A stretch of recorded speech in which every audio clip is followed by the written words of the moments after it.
Hi guys, it's Hannah and welcome back to the Dyslexic Reader. Today I'm going to be talking about the books that I read in January 2020. I didn't read that many books, just 4. 2 were physical books and 2 were audiobooks, and I also didn't get a lot of videos up on my channel this month, and that's because sadly over the last couple of weeks I have been looking after my granny who was really ill and then unfortunately passed away, and then we had to get her house ready and the funeral and the grieving process and all that. So that basically took up the last 2 weeks of January for me, and I didn't have any time to get any reading or filming done, so that has kind of scuppered my January a wee bit. But I'm really, fingers crossed, hoping that February is going to be a better month. I already have 1 book finished in February and I'm a good bit through my second one as I'm starting to get back into like my routine again, and February's looking good, so fingers crossed for February. But we might as well wrap up January anyway, because it wasn't that bad. The books that I read were all pretty good. The first book of the year was The Fifth Season by N.K. Jemisin. It's a tricky last name. This was a first in a trilogy, a fantasy trilogy. I have all 3. I do plan to read them all this year. I just want to get to my library books before, because out of all the other books I've read, they've all been library books that I had taken out, and I want to get to them and obviously get them back to the library before I continue on with books that I own. But I only have 1 more of my library books to read to go back, and then I will probably delve into the second book. I really enjoyed this. I'm trying to get up my rating here, if you can bear with me a second. I know I'm probably shaking the camera like crazy. Bear with me 1 second. My computer seems to have frozen. Yes, here we go. My internet has been really dodgy this morning, and now I've like knocked the camera like sideways. Look at this. But it's just been slow. I don't know. The Wi-Fi has been terrible this morning. But Fifth Season, N.K. Jemisin, fantasy, first in a trilogy, and really enjoyed it. It was a bit bizarre at the start. It's told from 3 points of view, but one of the points of view is like you, and then it's hard to know like in your brain, like, are you reading about yourself or are you telling someone about themselves? Because it's like, you went here, you did that, and you don't know if reading it, like someone's telling you what you did or you telling someone what they did. The characters were weird, but by the end I was hooked. The first half, if you were watching my Instagram stories, which is linked down below, I try to, obviously the last couple of weeks, as I said, have not been good, but I usually try to, you know, keep updating when I'm finished a book, when I'm halfway through a book, if I haven't done it in a couple of days, to let you know how the book is going for me. And it took me like a week to read the first half, and then the second half I finished in like 1 day, because the pace really picked up once I got into the world and writing style, and I'm hoping that's just going to continue into the second book, and it's not going to be the same slow start again, but we're just going to hit the ground running because all the kind of base work has been done in this novel. But I gave it a 4-star. And also looking at my stats for this month, I realized that all the books that I read this month were all by female authors, so that's pretty cool. The second book I read was The Boy Who Fell Down, Exit 43. This was an audiobook that I listened to from the library, so insert cover here. And I gave this 3 stars. It was fine. It was a fun little middle grade. It was kind of like a paranormal fantasy. So there's the underworld where all the dead people live, but you have to be dead for 150 years in your grave, and then you're promoted to this place. And there's some circumstances that allow those ghosts to come up and, you know, visit their own graves and see when their families are going to join them and take care of their direct descendants.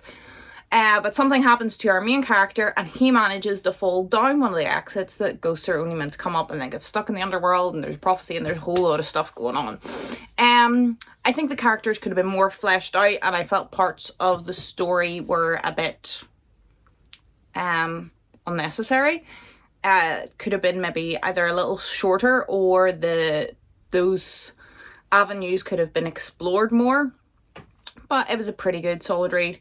If you look into this book and it sounds like from the blurb and the review something you would like, definitely go for it. It's good, it's fun, but it's just nothing fantastic. I was going to say fantacular there. Dear knows what that word means. And I'm just trying to be a little bit more critical of my reading this year, and I've got more of a review system going. And it was a high 3 stars when I broke it all down. So probably if I'd reviewed this last year, I would have said it was a good 4 star. But I'm just being more critical this year. But definitely, if it sounds like something you're interested in, I would check it out because it was good and fun. The second book I read was, or the third book, was the book of Speculation by Erica Swyler. I'm terrible with names. I really need to... Does anyone have any recommendations for how... Like, is there websites you can go and, like, type in names and they tell you how to pronounce them properly or something? Because I really feel bad. I have a very easily pronounced name, so nobody ever mispronounces my name. So I don't really know how it would feel to have that. But, yeah, it's bound to be not nice, and I don't want to do that to people. So if you have any recommendations for how I could find out how to pronounce these people's names, I would really appreciate it. Dyslexia doesn't help either for sounding out words. But anyway, this book was quite intriguing. It was kind of the same as the 5th season in that it was slow at the start, and then I kind of got hooked on the premise and really wanted to find out what was going on. It is about this man who lives on this house which is going to fall into the sea. And his mother drowned when he was very young. And his dad kind of then just let himself die, kind of lost the will to live. He wasn't much of a father. And the sister, as soon as she was 16, she was like, right, I'm out of here, and left him alone in the family home, which is just, the cliff that it's on is just corroding. And one day he gets sent a book from someone he doesn't know, and it has his grandmother's name inside, and it's connected to a circus, and it's all about the women in his family. And just like his mother, they all seem to have drowned on a specific date. The same date his mother drowned, it seems like his grandmother and great-grandmother also drowned on. So he's worried. This date is approaching and he's worried about his sister. So he goes on like this kind of intellectual delve into records and everything that he can find to try and find the history of this book, what's causing this, who was the connections, what happened to these women, and also trying to save his sister as well. And the mystery is it's a mystery, but it's very slow paced. It's not like one of those thriller mysteries where they're running from France to India to go to the pyramids to get this thing to take it back to America to open some chest. And it's very just like he's sitting in his living room like reading all these books and Googling this and asking people for help that have access to the library and stuff to get records to try and track down the history of these people. So it's kind of like a genealogy where you like trace your family tree.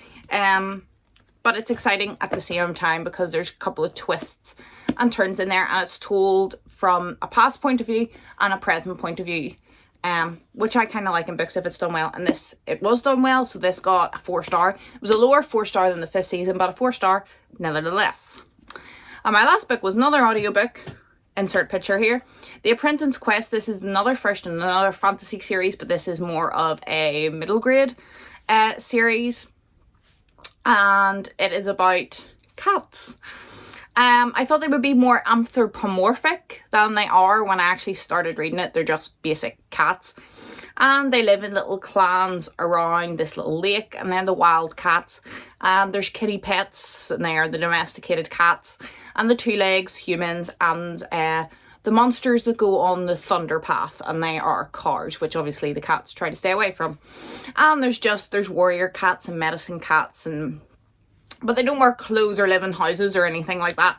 They are just like a wee band of cats that like are regular cats that just hunt mice and live in bushes and hang out together.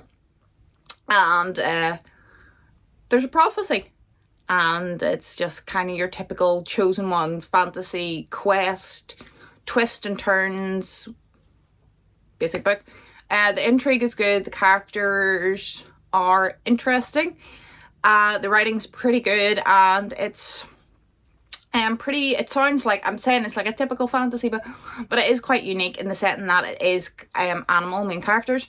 And a lot of the time, if you have even animal main characters, they're more like humanized animals walking around on their hind legs, wearing little hats and eating with little knives and forks and stuff like that. And it's not like that at all. Like, they're just basic cats, which is quite an interesting take on it.